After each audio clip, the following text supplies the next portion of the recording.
Hey, happy Wednesday. I wanted to talk a little bit about how I think Elon Musk might be affecting future gold and silver prices. Yeah.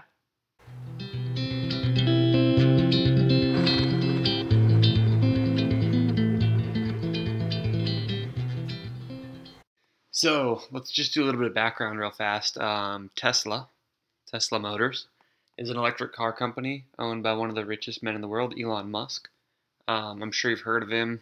He's been in the news a lot recently. He's a pretty smart guy. I'm not like an Elon Musk um, fanboy, but I do appreciate intelligent people. So, yeah, basically, Elon Musk owns Tesla. He first made his name when he helped create PayPal. That's how he got a lot of his money to begin with. He moved on to electric cars with the Tesla Motors Company, then space exploration and SpaceX, and now he even owns a tunneling company called the Boring Company. So at least the guy has a sense of humor. Um, there's no doubt that this man is crazy, but he's also incredibly smart and has proven that hard work and determination can really push the bar to a new level. It was 2003, actually, when Tesla first started, just a mere 15 years ago, and he set out to change the automobile industry. So back then, electric cars were already starting to get some traction, but it was Tesla that broke the barrier and made the distinction between having a nerdy green eco-friendly Prius and having a supercar that was entirely electric powered. Um, and technology is usually improved upon over the years. It's not just novel technology being made all the time. It's just small improvements on things that already existed. But it's these small incremental changes that are then applied to different technologies that shape change on the planet and how humans interact with it. So my theory, though, is that this electric battery technology will continue to be improved upon. It'd go past cars, past gadgets, and maybe be put into houses, buildings, aircraft. These things currently rely on fossil fuels, but in the future they may not. And so I just wanted to make this argument before I started talking about metals because I think it's relevant, and that's because of our monetary system. So the monetary system as we know it is based off the petrodollar. The US dollar is the current reserve currency because it's considered to be one of the most powerful, most reliable, and most stable of all currencies, funny enough.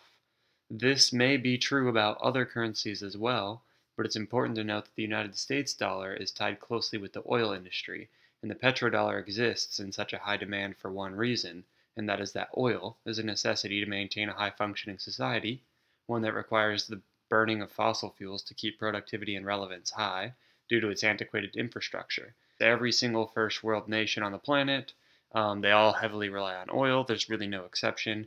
And that's just because technology is increasing faster than we can afford to increase our infrastructure or improve our infrastructure.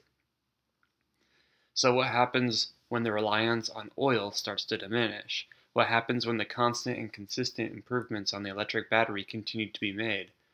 If we could theorize a world where electric batteries powered our houses, our trains, our factories, aircrafts, and automobiles, and that those batteries were charged with sustainable energy from sustainable sources, what would keep the dollar afloat if not for oil? So I wanted to talk about this a little bit because I look at these technological advancements in awe and it doesn't seem to be slowing down anytime soon. How long can we ride the oil train, and how long will the US dollar be the world reserve currency? If the dollar fails due to a lack of need in the oil sector in the future, what currency would replace it? I think that metals really shine in this scenario, pun intended, of course. I could imagine metals getting more attention in this scenario because they would be one of the few assets that actually holds value. Now, despite all the bashing on the United States dollar, how it's fiat currency, how it represents nothing but trust, and that it's artificially inflated and manipulated, and how it isn't backed by anything, it is actually backed by oil, in a way. But when that fails, what asset do we turn to for wealth storage and trade? It's also entirely possible that instead of a petrodollar, we would have something like the rice dollar, a dollar that was closely tied to another asset that was a necessity, something tied to food or tied to one of these alternative energy sources, and it's something that we need and that any first world country would fail without. 'Cause currently, all that really is food, water, and oil.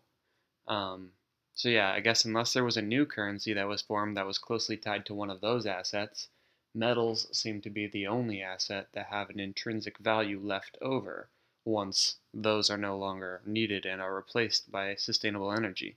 So I just kind of wanted to talk about it. It was a fun discussion I had with a friend the other day, and figured I would open it up to you guys. Maybe you guys can teach me something. Maybe I'm overlooking something. Um, if not, it's just a fun way to talk about the future of metals. So, yeah, thanks for watching, guys. Thanks for everybody who showed up in my live stream yesterday.